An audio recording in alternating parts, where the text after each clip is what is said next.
When I was at university, my mate had a pool party come barbecue.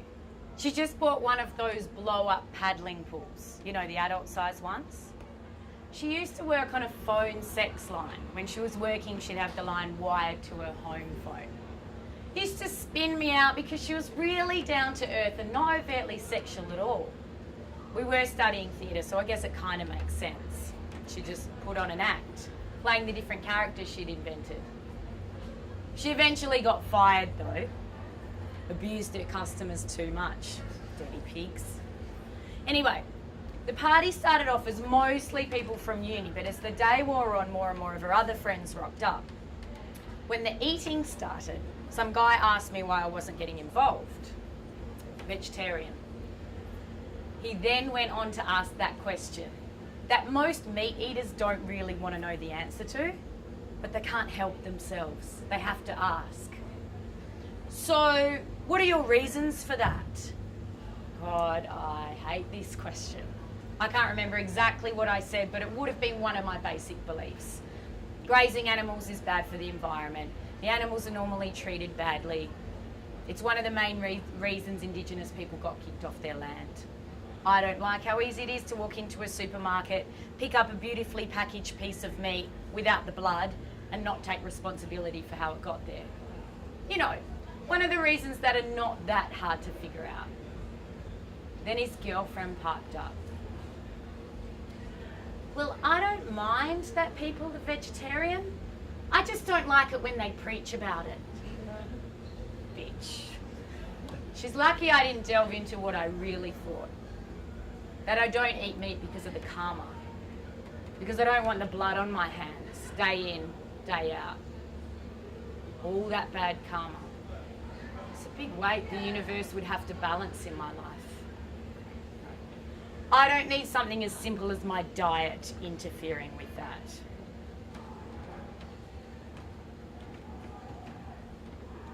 I've got enough ribbons getting tangled in the weave.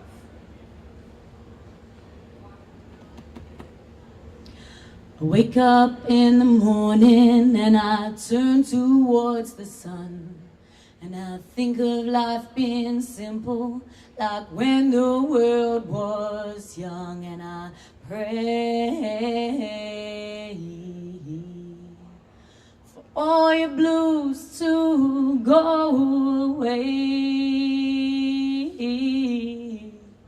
I look into the mirror with a smile on my face, and I think of all your love, and so that smile lasts all day. And I pray for all your blues to go away. And I pray for all your blues to go away.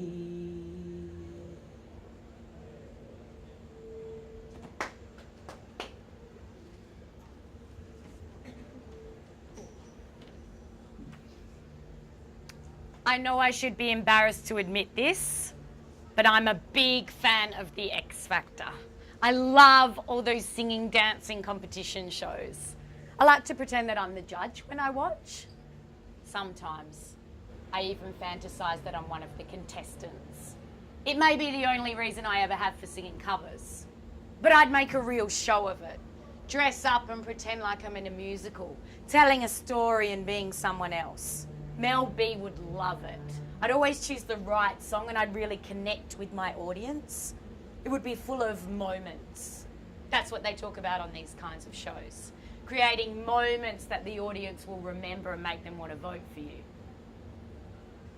You'd be surprised how few moments we actually experience in our long lives. I mean,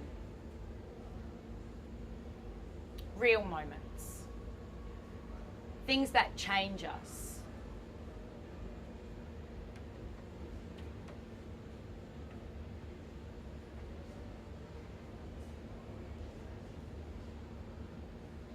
Make us see the world differently forevermore.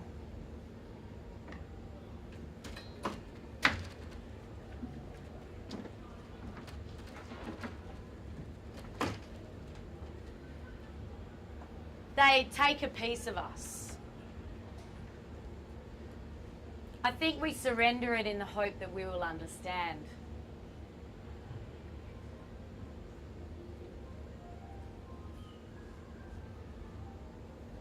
That piece of us changes us forever.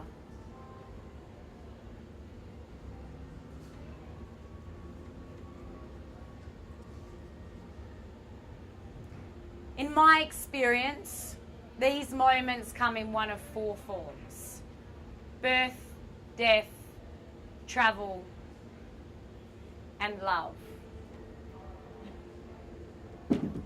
Sweet, penetrating love. I love that love where you're simply content to bask in each other's embrace. That pure, untouched love where you have complete faith that your partner feels exactly the same as you do. Would go to the ends of the earth for you because you would do that and more for them.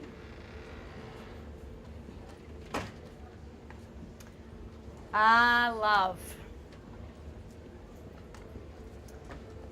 It's that strange thing we just can't put our finger on, no matter how hard we overanalyze the world around us.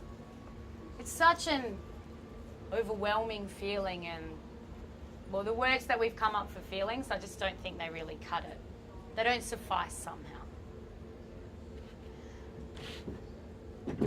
The first boy that I ever had feelings for was Tony. He lived across the road from us in Maylands when I was 3. That was before my parents split up. We even had a pool in that house. Sometimes we'd go to kindy together and I'd spend the whole time chasing Tony and my twin brother around the playground. Well, I was really just chasing Tony. Occasionally they'd give in and they'd let me play with them, and we'd make fun of the fat kid who always had his crack hanging out. Then my parents got divorced and we moved to the hills for a few years.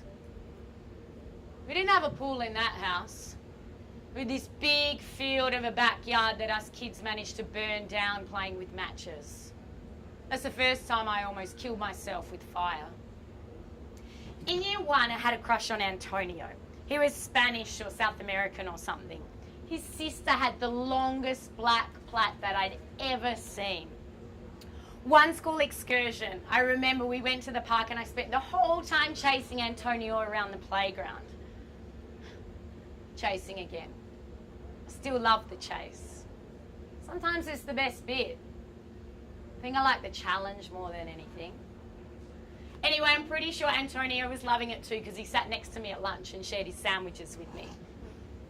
Then, I don't know what happened to Antonio, but then I was on to Marcus. He was my dancing teacher's son with big blue eyes and pretty blonde curls.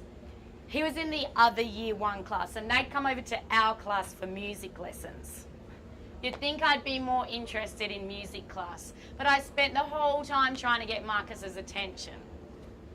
I'd always sit next to him and I'd play this game. Marcus, come here. I've got a secret to tell you.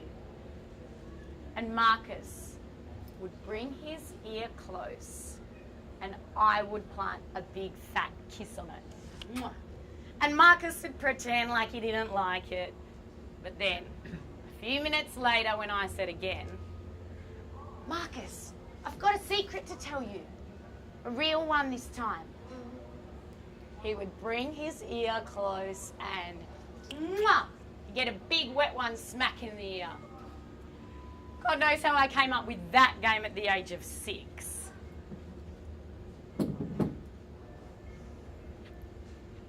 When I was 10, I made a pact with God.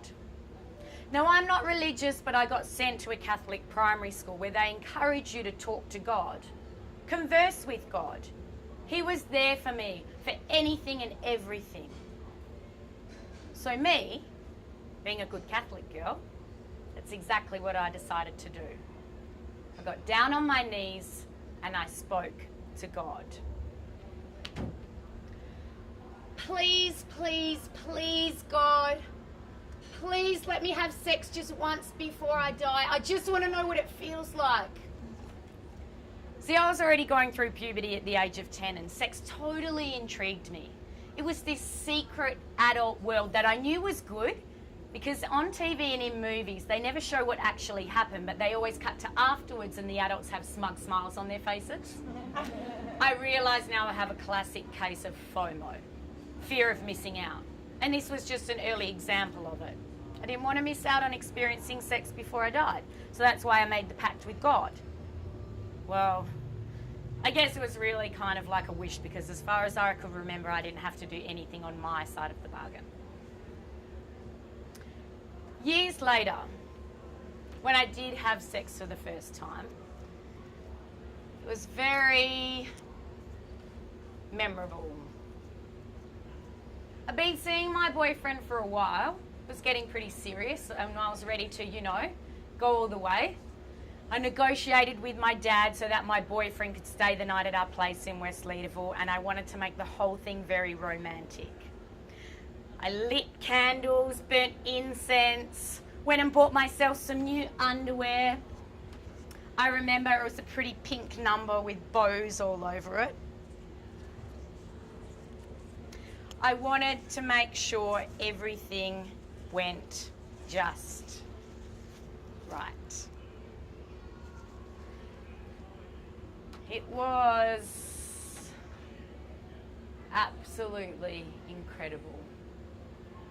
Everything that I could have imagined and more. We both orgasmed at the same time. It was amazing. We both passed out in a state of absolute bliss. Thank you, God. Now, I'm a very vivid dreamer. And that night, I remember dreaming of being surrounded by flames. I remember trying to fan the flames out with my hand. I woke up sitting upright in my bed to my room being on fire. I think I must have actually touched the flames because I had 2 big blisters on my fingers in the morning. I think that's what woke me up. That romantic candle had burnt onto the plastic shelves next to my bed, which were now on fire and bellowing out plastic fumes throughout the house. I started screaming, "Fire, fire, fire, fire," and woke up my boyfriend. We managed to make it out of the room and into the hallway, by which time my dad had woken up from all the commotion. And there we all were, frantically filling pots and pans and whatever we could find in the kitchen with water, rushing back into the bedroom, chucking it on the fire. Me, my boyfriend, and my dad, all completely stark naked. When the fire was finally out, things got a little awkward. I just turned to my dad and I said, "Dad, I'm really sorry, but let's talk about this in the morning." And I went off to sleep in the spare room. I couldn't sleep for weeks after that. Every time I closed my eyes, all I could see was flames. Look, I'm stoked that I set the room on fire the first time I ever had sex, but I don't make pacts with God anymore. That was a little too close for comfort.